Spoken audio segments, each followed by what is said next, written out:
What's up, people? It's your girl Adela, bringing you African news from north, south, east, and west. Today we'll be talking about Nigeria, South Sudan, and Rwanda. First of all, I'm sure you guys must have seen this video, and I really don't want to talk about it, because I don't like making fun of people's health challenges. But a lot of people have been asking me about it, so yes, it is true. The president of South Sudan peed on himself during a public function.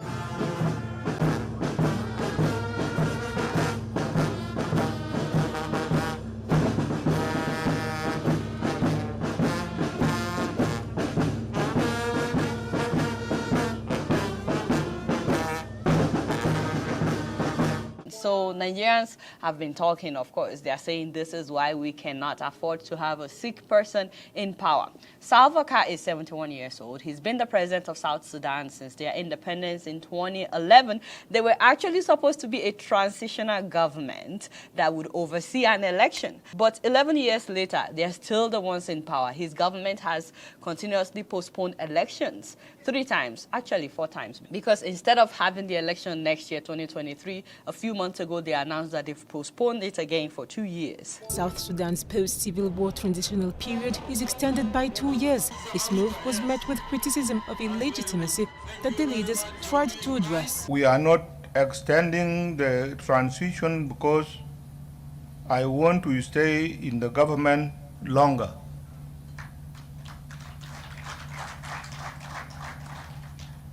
We don't want to rush you into an election that will take us back to war.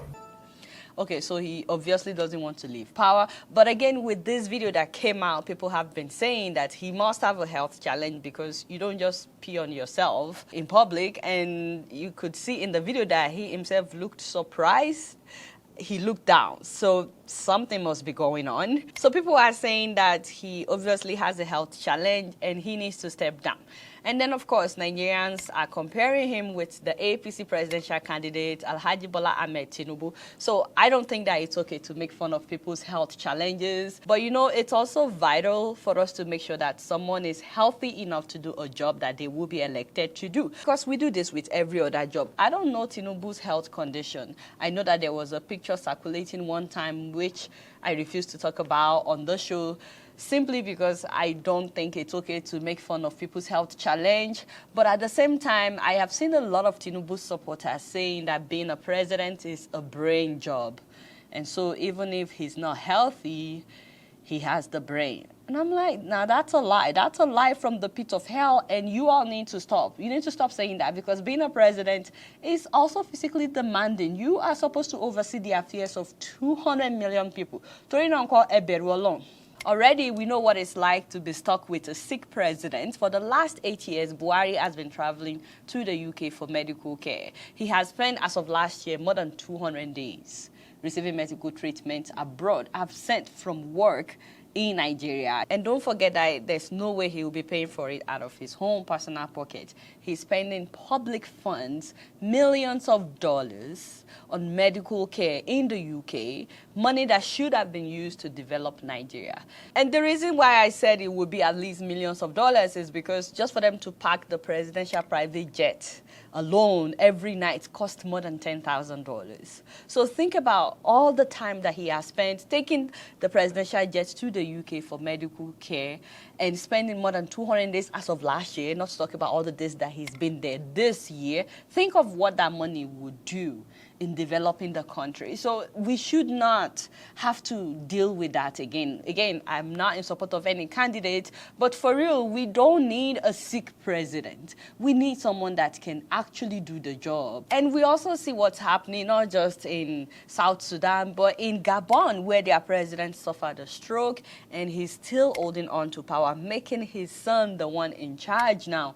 That's an abomination. So let me know what you guys think about this. And while we're talking about going abroad for treatment, they asked the PDP presidential candidate and his vice presidential candidate, Atiku and his vice, whether they will be going abroad for treatment, and both of them cleverly avoided answering the question. This one is from Balogun Road 1. Will they and their families use the health facilities in the country or fly out of the country as usual? That is from Balogun. And there is a similar one.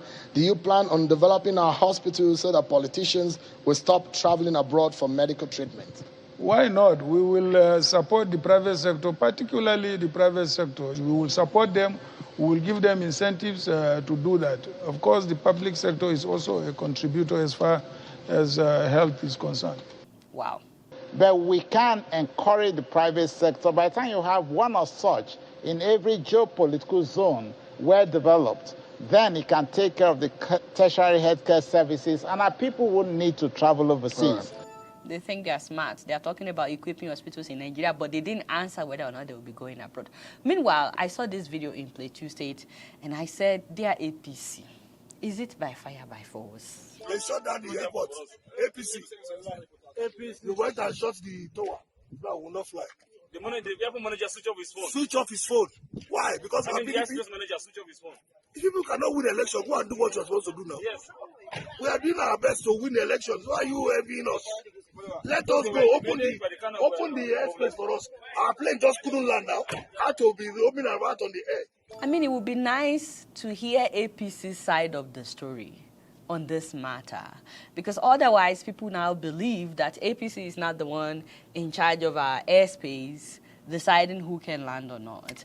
Meanwhile, there have been reports that APC is trying to get Arise News to fire popular journalist Rufai on the morning show, but APC is saying that that report is not true. Arise TV said that a top-ranking APC official called to demand for that, but for some reason they did not mention this top-ranking APC official. I wish they would just mention the top-ranking APC official, and that will help us to get to the bottom of this case. Because if this is true in any way at all, it would be so disappointing, and then it would be ridiculous if you're calling for a station to fire a reporter. Again, I'm still hoping that they would tell us the name of this APC official, because it's unbelievable that you would even request for anything like that, to fire a reporter simply because you don't like what they're talking about. And they would not be allowed in a democratic country. Journalists will always have freedom. Amen, somebody. So let me know what you guys think about that. Once again, Arise News, please mention this top APC official that called, so that we know how to get to the bottom of that story. So, more importantly, guys, I'm sure you must have seen this video, but if you're yet to, please move closer. So this video started making rounds. Allegedly, there was a whole container filled with sacks of cash discovered in Benue State.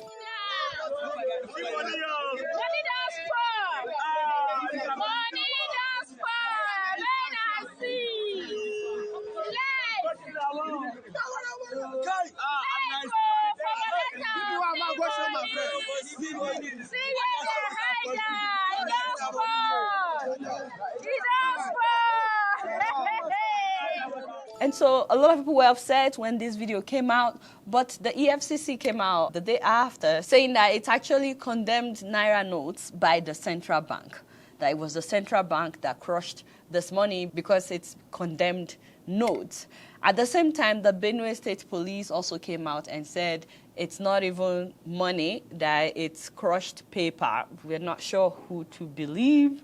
The EFCC is saying that it's condemned notes by the central bank, and the Benue police is saying it's crushed paper. Meanwhile, I thought I would share this headline with you guys from Rwanda, where women dominate their National Assembly. I've seen a lot of people talk about how much they love the development in Rwanda. Rwanda today is known as the cleanest country in Africa. Their public schools are better than private schools. They have good roads and so on and so forth, especially in Kigali. At the same time, though, there is no freedom of expression when it comes to politics in Rwanda, and opposition members get arrested anyhow. So Rwanda is under a dictatorship government, but I like to give kudos to them for this headline in terms of how much they have involved women. This has been happening for a long time. It didn't just happen.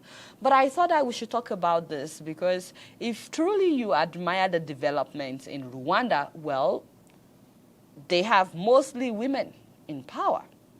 There are so many things that women naturally care about that some men don't even think about. It doesn't even occur to them. It's another evidence that we need more women involved in politics. I mean, look at our maternal mortality rate in Nigeria, for example. According to UNICEF, it is presently the 4th highest in the world. I'm talking about the number of pregnant women that die every year in Nigeria. And this is due to the inability to obtain high-quality health care in most of our health facilities. We need people that will think about policies that will mandate better care, not just better care for pregnant women, but that no pregnant woman should ever be turned back from care because of money. There are so many instances where women in labor are turned away for lack of money. There have been instances where doctors have to use torchlight to perform C-section. There have been instances where women are detained after giving birth in Nigerian hospitals because they don't have money. We've seen women die even from that. And above all, we don't even have enough doctors in hospitals. Having more women in power will ensure policies that will address these issues. How many more women have to die? Not to talk about our infant mortality rate. According to UNICEF, after Somalia, Nigeria has the 2nd highest infant mortality rate in the world. More than 260,000 babies die at birth in Nigeria. Is that not alarming? And this has been happening for so long. Obviously, our men in power are not thinking about things like this. We need women that will ensure policies on education, all this ASU on strike, or whatever. Every mother wants their children educated, and so much more. I think that it's time that we involve more women in the affairs of our countries. Why can't we also think about having more women in politics? Every now and then, I see uninformed, unenlightened comments online, like women don't have what it takes and so on. And I'm like, even if you look at homes, and you think about how much women do in your homes, it should tell you something about how much they can do in politics.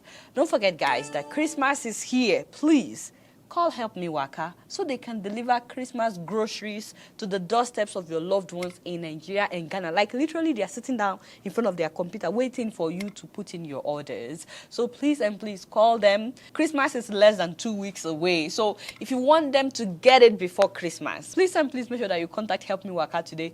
Their website is literally helpmewaka.com. Also, Madam Grace Ofuri of Lifeguard International is offering a 20% discount on all their land sales during this Christmas period. Please, if you're interested in any of their lands, call them, tell them that you're coming from me. You get a 20% discount just this Christmas period. Above all, they are doing a land giveaway. They're giving away a free land to somebody. And for real, anybody can win. All you have to do is put a smile on someone's face. Do something that makes somebody smile, video it and let us know what you did. Get everyone on your contact or people that you know to follow all of our social media handle, from our YouTube to our Instagram to our Facebook, Lifeguard and Grace Ofuri and Grace Ofuri Foundation. And the other thing you need to do, get people to comment. Let them tell us that it came from you.